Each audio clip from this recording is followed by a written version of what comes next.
this is what a basic company accounts looks like, okay? एक company होती है ना, कंपनी, उसका नाम ends with either private limited और public limited, PVT या PLC. ये प्राइवेट लिमिटेड और पब्लिक लिमिटेड के नाम से जानी जाती हैं.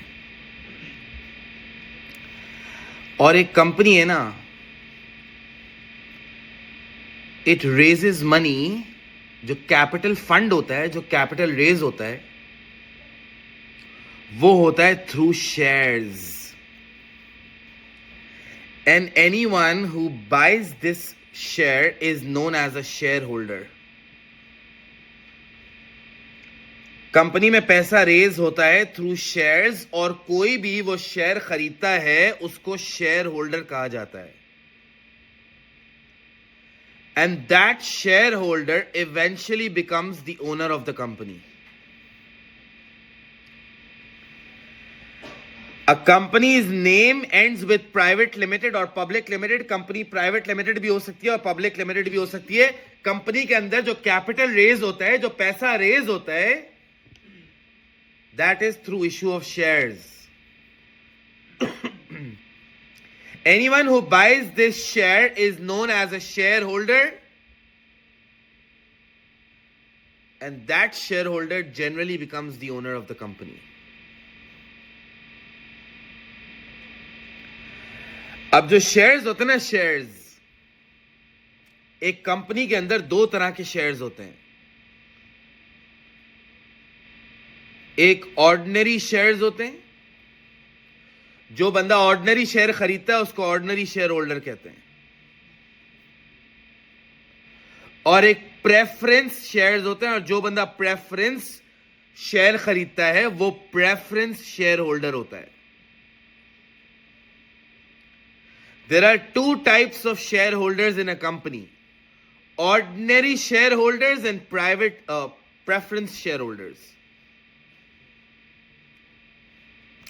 और मैं हमेशा ये कहता हूं इसको समझने के लिए, ordinary share holders are the real owners of the company.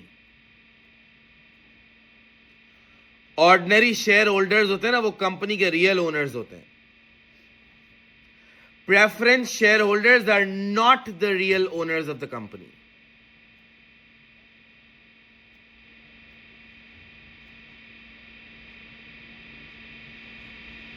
मैं कहता हूं कि ordinary share holders are the real owners of the company. ये वो लोग होते हैं जो कंपनी के शेयर्स भी लेते हैं और कंपनी को बैठ के चला रहे होते हैं. Preference share holders are not the real owners of the company. ये सिर्फ कंपनी के शेयर्स खरीदते हैं, कंपनी में सिर्फ पैसा इन्वेस्ट करते हैं, ये कंपनी चला नहीं रहे होते. Real owners, not the real owners.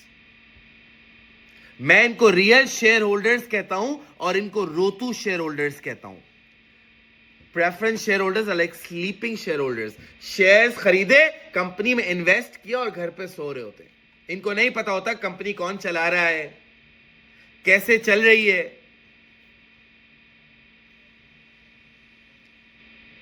तो ordinary are the real owners, जो कंपनी चला रहे होते हैं. Preference are not the real owners of the company. Ordinary shareholders have voting rights. Ordinary shareholders के पास voting rights होते हैं. Preference shareholders के पास do not have voting rights. इनके पास voting rights नहीं होते. कौन से voting rights? कंपनी के जो शेयर होल्डर्स होते हैं ना, वो डायरेक्टर्स को हायर करते हैं ना, उनको वोट करते हैं कि फाइनेंस डायरेक्टर कौन है, सेल्स डायरेक्टर कौन है, एचआर डायरेक्टर कौन है, लॉजिस्टिक्स कौन देख रहा है. Ordinary share holders have voting rights. Preference share holders do not have voting rights. इनके पास वोटिंग राइट्स भी नहीं होते. ऑर्डिनरी शेयर होल्डर्स का जो डिविडेंड होता है ना, डिविडेंड, जो प्रॉफिट्स इनको मिलते हैं, डिविडेंड इज नॉट फिक्स्ड, इनका डिविडेंड फिक्स्ड नहीं होता। एंड प्रेफरेंस वालों का डिविडेंड्स आर फिक्स्ड, इनके डिविडेंड फिक्स्ड होते हैं।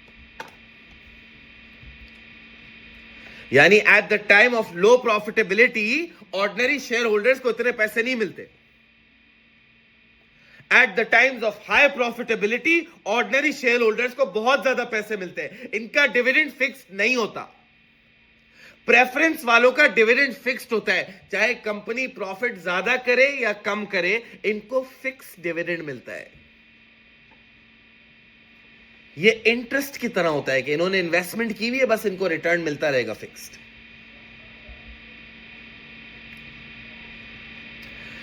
Ordinary share holders are the real owners of the company. अगर कंपनी कम प्रॉफिट करती है तो इनको कम पैसे मिलते हैं या शायद मिलते भी ना हो। और at times of high profitability इनको इतने पैसे मिलते हैं कि इनका डिविडेंड कभी फिक्स्ड होता ही नहीं है। किसी साल बहुत कम पैसे, किसी साल बहुत ज्यादा पैसे, depending upon the profitability and the performance of the company.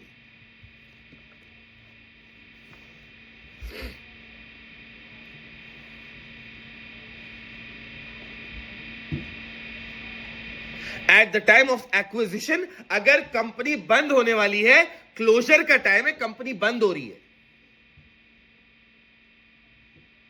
अगर कंपनी बंद होने का टाइम है या कंपनी खत्म हो रही है या बंद हो रही है, तो सबसे पहले पैसे लायबिलिटीज वालों को दिए जाते हैं। जो बैंक लोन्स है, डिबेंचर्स हैं, अकाउंट्स पेबल है, उनको पैसे पहले दिए जाते हैं। कंपनी उनको पहले पैसे पे ऑफ करती है। सेकंड नंबर पे प्रेफरेंस शेयर होल्डर्स को पैसे वापस करती है। और थर्ड नंबर पे आखिर में पैसे बच गए तो ऑर्डिनरी शेयर होल्डर्स को मिलेंगे। They are the risk takers, right? Ordinary share holders are the real owners, they are the risk takers. At the time of acquisition या at the time of closure, अगर company बंद हो रही है तो सबसे पहले पैसे लायबिलिटीज वालों को पे ऑफ किए जाते हैं। Debentures, bank loans, accounts payables. उसके बाद प्रेफरेंस शेयर होल्डर्स आ जाते हैं कि पैसे दे दो, तो उनको पैसे दिए जाते हैं। मैंने कहा था ना, ये रोतू शेयर होल्डर्स हैं, ये सिर्फ कंपनी में इन्वेस्ट करते हैं फिक्स डिविडेंड खाने के लिए।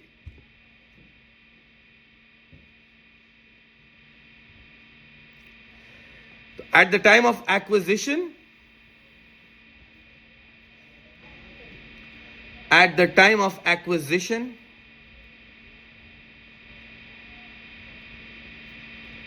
they receive money in the end after liabilities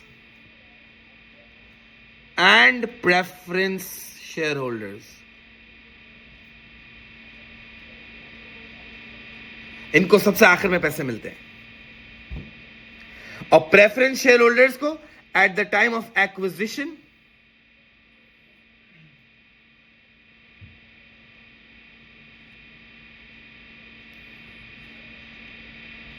they receive money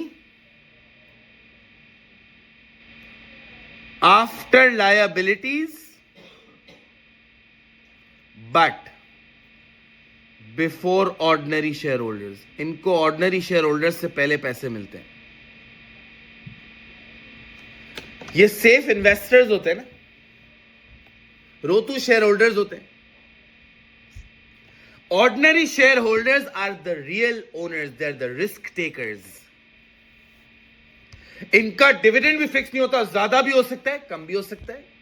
और अगर कंपनी बंद हो जाती है तो इनको आखिर में पैसे मिलते हैं अगर बच गए तो। प्रेफरेंस वाले तो इन्वेस्ट ही फिक्स डिविडेंड के लिए करते हैं। एट टाइम्स ऑफ हाई और low profitability preference shareholder को डिविडेंड फिक्स्ड मिलता है।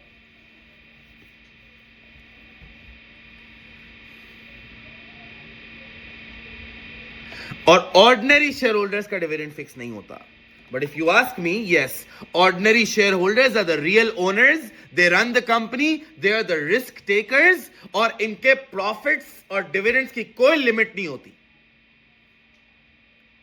At times of high profitability, they take millions and billions of rupees home.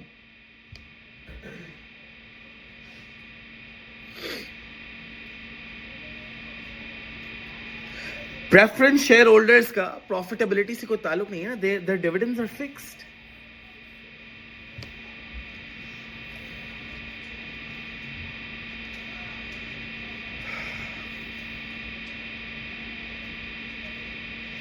Right? Next.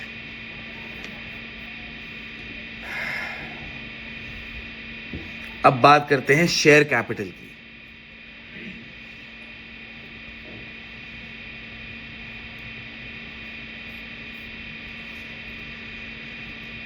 जो शेयर्स एक कंपनी इशू करती है, द शेयर कैपिटल, इसमें दो जरूरी बातें हैं.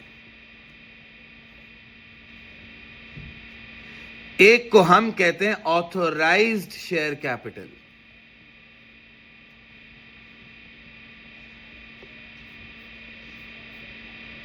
और एक को हम कहते हैं issued share capital.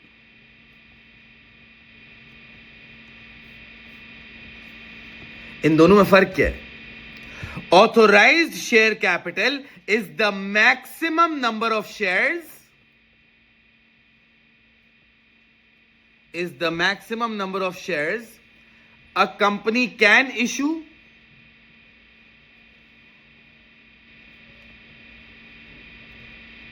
authorized by the registrar of companies.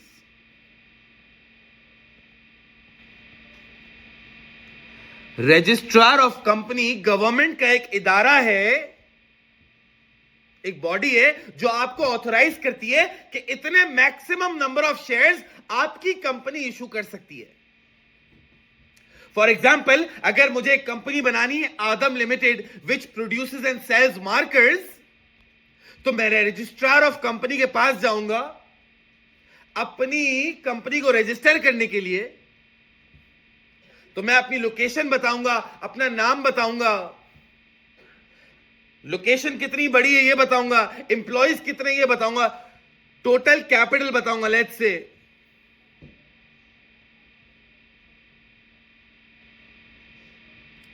$1 million मेरा कैपिटल है. लेट्स से तो कंपनी मुझे बता देगी कि आप मैक्सिमम 100,000 शेयर्स इशू कर सकते हो at $10.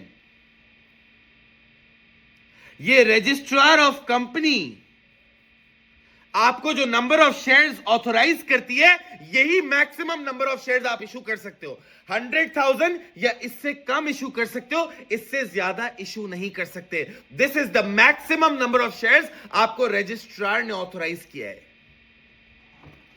इससे ज्यादा शेयर्स आप इशू नहीं कर सकते. और इशूड शेयर कैपिटल क्या होता है? The number of shares a company has issued. जो कंपनी ने नंबर ऑफ शेयर्स इशू किया उसको इशूड शेयर कैपिटल कहते हैं. ये मैक्सिमम नंबर ऑफ शेयर्स से एक्सीड नहीं कर सकता, ये ऑथोराइज शेयर कैपिटल से एक्सीड नहीं कर सकता. Issued share capital, issued share capital cannot exceed the authorized share capital.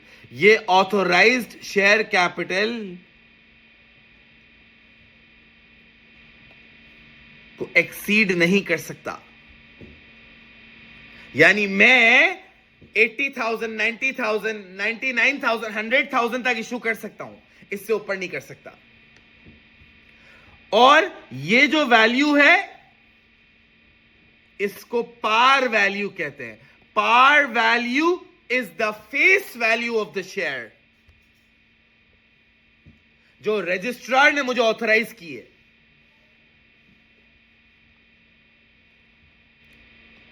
एक शेयर की वैल्यू को पार वैल्यू कहते हैं. It's the face value of the share जो रजिस्ट्रार ने मुझे ऑथराइज की है. Authorized share capital is the maximum number of shares a company can issue. Issued share capital is the number of shares the company has issued. Of course, issued share capital cannot exceed authorized share capital. कभी exceed नहीं कर सकती.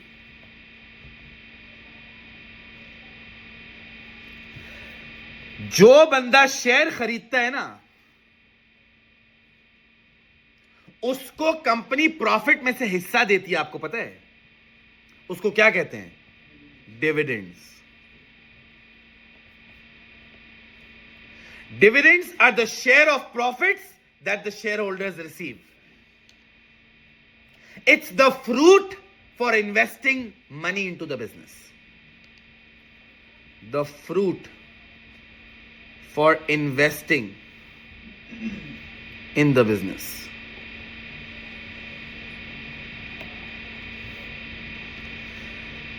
The share of profits which the shareholders receive. जो share holders receive करते हैं ना share of profit, उसको dividend कहते हैं. It's the money, the share of profit the share holders receive out of the profits of the company. Company अपने profits में से शेयर होल्डर को जो हिस्सा देती है उसको डिविडेंड्स कहते हैं.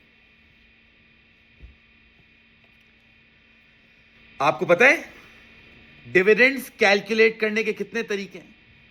There are 2 ways of calculating dividends. Dividends calculate करने के 2 तरीके हैं. एक को कहते हैं fixed percentage rate of dividend.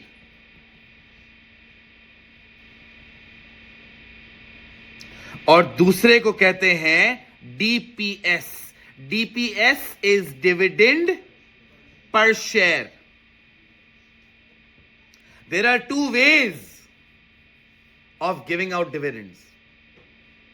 Dividend calculate करके शेयर होल्डर्स को डिविडेंड देने के 2 तरीके होते हैं.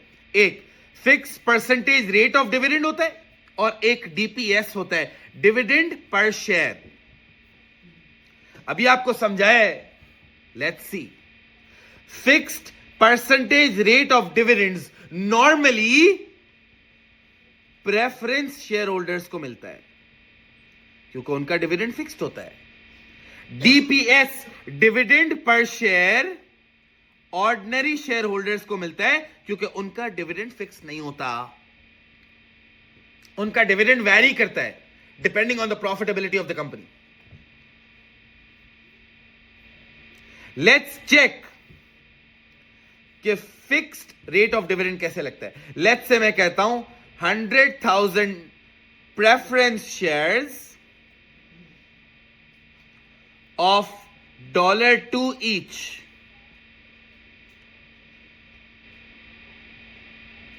Rate of dividend 8% per annum. सबसे पहली और इंपॉर्टेंट चीज सीखो. Number of shares. कितने नंबर ऑफ शेयर्स हैं? 100,000 नंबर ऑफ शेयर्स हैं. What's the par value? Share की पार वैल्यू क्या है? $2. इसका मतलब 100,000 शेयर्स को जब मैं पार वैल्यू से मल्टीप्लाई करूंगा तो मेरे पास वैल्यू ऑफ शेयर्स आ जाएगी. Value of shares is the monetary value जो डॉलर में होती है. कितना हो गया? $200,000.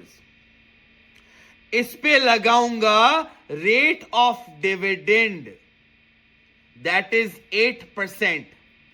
$200,000 का 8%, $16,000 is my annual rate of dividend. Company कम प्रॉफिट करे या ज्यादा प्रॉफिट करे, $16,000 टोटल प्रेफरेंस शेयर होल्डर्स को डिविडेंड मिलेगा.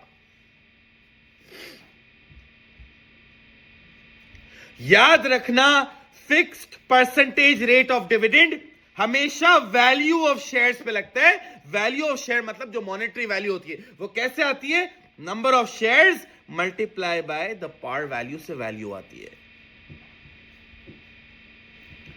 This is called fixed percentage rate of dividend जो वैल्यू पे लगता है। उसके बाद आता है डीपीएस। डीपीएस का मतलब होता है डिविडेंड पर शेयर। हर शेयर के ऊपर, क्वांटिटी ऑफ शेयर के ऊपर डिविडेंड लगता है। लेट्स से मैं आपसे कहता हूं 100,000 ordinary shares of $2 each. Dividend per share is $0.12 या 12 सेंट्स। $0.12 का मतलब 12 सेंट्स हो गया ना पर शेयर। इसमें क्या है, इसमें गौर से देखो, मेरे नंबर ऑफ शेयर्स कितने हैं? 100,000 is my number of shares. मेरी शेयर्स की क्वांटिटी है ये। इस बार पार वैल्यू से मल्टीप्लाई करके मॉनेटरी वैल्यू ऑफ शेयर निकालने की जरूरत नहीं है। इस बार आपको डीपीएस लगाना है, डिविडेंड पर शेयर। हर एक शेयर पे 12 पैसे का डिविडेंड है, 12 सेंट्स का डिविडेंड है। डिविडेंड पर शेयर, हर एक शेयर पे $0.12 का डिविडेंड है। इसका मतलब मेरा टोटल डिविडेंड कितना हुआ? $12,000। प्रेफरेंस शेयर होल्डर्स को fix percentage rate of dividend मिलता है, ऑर्डिनरी शेयर होल्डर्स को डीपीएस मिलता है। और ये डिविडेंड पर शेयर वैरी करता है depending on the profitability of the company. याद है ना, these are the real owners of the company. इनका डिविडेंड फिक्स नहीं होता, इनका डिविडेंड वैरी करता है डिपेंडिंग ऑन द प्रॉफिटेबिलिटी। यह प्रॉफिटेबिलिटी पे डिपेंड करता है।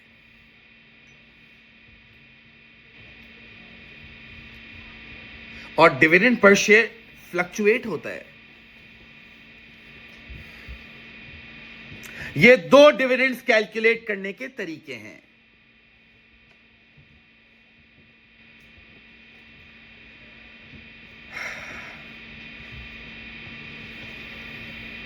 Interim dividends and final dividends. ये क्या चीज है? मैंने कहा इंटरिम डिविडेंड और फाइनल डिविडेंड का ताल्लुक वक्त से है, टाइम से, कि आप अपने शेयर होल्डर्स को डिविडेंड कब देते हो, टाइम से इसका ताल्लुक है और कुछ भी नहीं है। Interim dividends are the dividends paid during the year. साल के बीच में अगर आपकी कंपनी के पास पैसे हैं तो आप साल के बीच में जब शेयर होल्डर्स को डिविडेंड देते हो तो वो इंटरिम डिविडेंड होता है। And final dividends are the dividends paid at the end of the year. साल के आखिर में पैसे आ रहे हैं तो साल के आखिर में डिविडेंड दे रहे हो तो उसको फाइनल डिविडेंड कहते हैं। इंटरिम डिविडेंड मतलब आपने साल के बीच में, कंपनी के पास पैसे थे, साल के बीच में डिविडेंड दे दिया, कभी भी दे दिया, फरवरी, मार्च, अप्रैल, मई, जून, जुलाई, कभी भी दे दिया, अगस्त। Dividends paid during the year are known as interim dividends. Dividends paid at the end of the year are known as final dividends. इन दोनों डिविडेंड्स को जब मैं टोटल करता हूं, ऐड कर देता हूं, तो उसको टोटल डिविडेंड्स पेड कहते हैं। डिविडेंड साल के बीच में पे करो या साल के एंड में पे करो, है तो डिविडेंड पेड ना। साल के बीच वाले को बस इंटरिम कहते हैं और साल के एंड वाले को फाइनल कहते हैं। अच्छा, अगर आपका टोटल डिविडेंड फिक्स्ड है, लेट्स से मेरे प्रेफरेंस शेयर होल्डर्स को मुझे टोटल डिविडेंड पूरे साल में 10,000 पर एनम देना है, लेट्स से, तो interim plus final is total. साल के बीच में थोड़े पैसे थे तो $2,000 दे दिया, तो साल के एंड में $8,000 दे के टोटल 10,000 करना पड़ेगा। साल के बीच में कंपनी के पास ज्यादा पैसे थे तो $7,000 दे दिया, तो साल के एंड में 3,000 दे के 10,000 करना पड़ेगा। अगर कंपनी के पास साल के बीच में पैसे नहीं थे, जीरो डिविडेंड, इंटरिम जीरो नहीं दिया, तो फिर फाइनल पूरा 10,000 साल के एंड में देना पड़ेगा। इंटरिम और फाइनल का ताल्लुक सिर्फ वक्त से है। Interim is dividend paid during the year, final dividend is dividend paid at the end of the year. अच्छा, ये जो चीज है, ये तो उस वक्त ही हो सकती है ना जब टोटल डिविडेंड फिक्स्ड हो। ऑर्डिनरी शेयर होल्डर में तो ऐसा होगा ही नहीं ना, क्योंकि ऑर्डिनरी शेयर होल्डर्स का डिविडेंड इज नॉट फिक्स्ड। उनको साल के बीच में जो भी डिविडेंड दोगे वो इंटरिम है, साल के एंड में जो भी डिविडेंड दोगे वो फाइनल है। तो आज हमने क्या सीखा? अ कंपनी जिसका name ends with private limited और public limited, company raises capital with the help of shares. Anyone who buys the share is known as a shareholder, who then becomes the owner of the company. There are two types of shareholders, ordinary and preference. Authorized share capital क्या होता है? Issued share capital क्या होता है? Dividends देने के कितने तरीके हैं? और interim और final dividend क्या होता है?